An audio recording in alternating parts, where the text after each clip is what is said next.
Salut tout le monde, je suis très contente de vous retrouver aujourd'hui, enfin, dans une nouvelle vidéo. J'avoue, j'ai pris énormément de temps à filmer, tout simplement parce que je travaille beaucoup. Je suis désolée, j'ai pas eu une minute à moi pour me décider à refaire une vidéo. Mais bon, là, il y en a plusieurs qui sortent dans le mois d'ailleurs. En fait, c'est soit vous en avez pas, soit vous en avez d'un coup plusieurs. Donc voilà, il y en aura plusieurs ce mois-ci et au mois de janvier aussi, je suppose. Tout simplement pour les fêtes de fin d'année et tout, vous en doutez.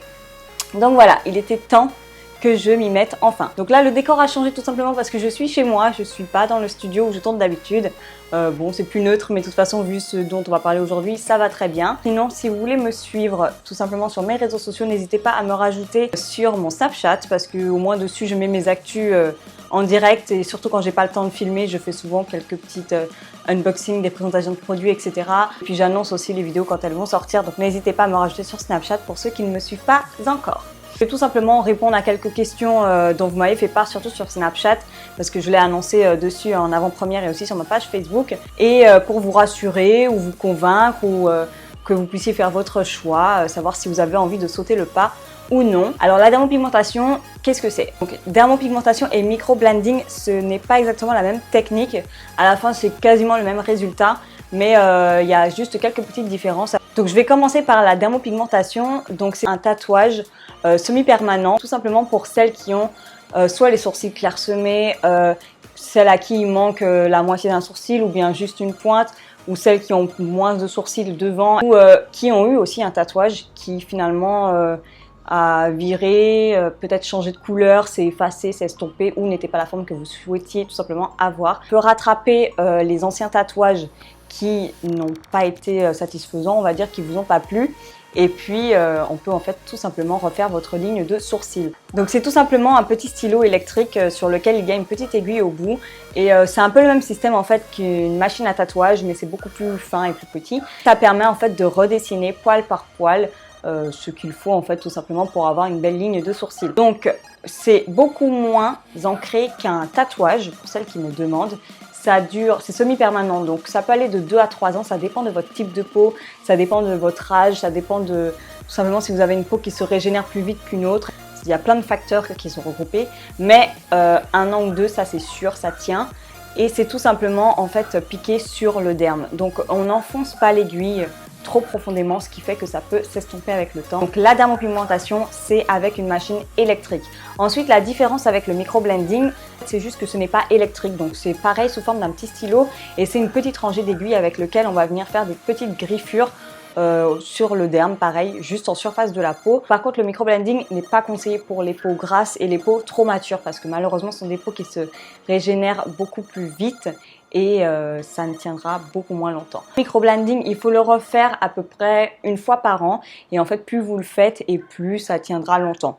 Voilà, je ne sais pas si vous avez compris ce que je veux dire, mais en tout cas, si vous le faites 1 fois par an tous les 3 ans, vous êtes sûr que dans 3 ans, il faudra le refaire tous les 2 ans, et etc., etc. Moi, j'ai une petite préférence pour le microblending parce que ça a un effet vraiment super naturel.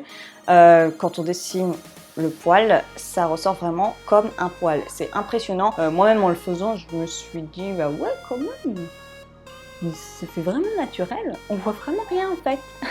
Donc moi, c'est ce que j'utilise. Je fais bien sûr aussi la dermopigmentation, mais j'ai une petite préférence pour le microblending. Oui, oui. Pendant que je vous parle, je fais défiler une petite vidéo en fait que j'ai réalisée tout simplement sur un de mes modèles à qui j'ai fait le microblending. Comme ça, vous pouvez voir un peu ce que c'est. Au niveau de la douleur, donc pour celles qui me demandent, vraiment ça varie. J'ai une cliente qui s'est endormie sur mon fauteuil. Vraiment, ça dépend. Ça dépend vraiment de votre seuil de douleur, on va dire, si vous êtes douillette ou pas, si vous avez l'habitude des tatouages ou pas, sachant que c'est beaucoup moins douloureux qu'un tatouage. Donc pour celles qui s'y connaissent, ça va, ça passe haut la main. Vous sentirez rien. Mais pour celles par contre qui n'ont pas l'habitude et qui n'ont pas de tatouage, qui n'ont jamais connu ça encore, je pense que vous allez plus trouver ça désagréable que douloureux. Mais c'est très supportable, il n'y a pas de problème, vous n'allez pas, l'intérêt n'est pas au contraire que vous ayez hyper mal. Si vous avez trop mal justement, c'est que la personne qui vous a fait votre dermopigmentation a appuyé beaucoup trop fort et là c'est pas le but. Normalement quand on vous fait une dermopigmentation, vous n'êtes même pas censé saigner. Si vous saignez, c'est qu'elle a planté trop profond et là vous avez peut-être eu mal. Pour savoir comment ça se déroule, vous avez tout simplement une première séance d'1 heure à 1 h 30 et ensuite 30 jours après vous avez une retouche pour voir s'il y a des poils qui ont bien été imprimés ou s'il faut repasser dessus ou si quand ça a cicatrisé l'encre est sortie à certains endroits, etc. Et ensuite vous êtes tranquille pendant au moins, je crois que le minimum c'est 6 mois, pendant 6 mois voire 1 an. Donc voilà, j'espère que j'ai répondu à toutes vos questions. Il me semble que oui. Si jamais vous en avez d'autres, n'hésitez pas à m'en envoyer sur Snapchat ou bien sous la vidéo, posez-moi vos questions, je vous réponds, il n'y a pas de problème. Si vous voulez prendre rendez-vous, pareil, vous pouvez laisser vos coordonnées soit à l'adresse email que je fais défiler ici, sur ma page Facebook, sur Snapchat, bref, il y a énormément de réseaux sociaux sur lesquels je suis et sur lesquels vous pouvez me contacter. Donc n'hésitez pas, j'espère que cette petite vidéo vous aura plu. Et puis je vous fais des gros bisous et je vous dis à bientôt. Il dort le petit bébé. Oh là là. Oh la tête. Oh il dort. Il dort. Voyons.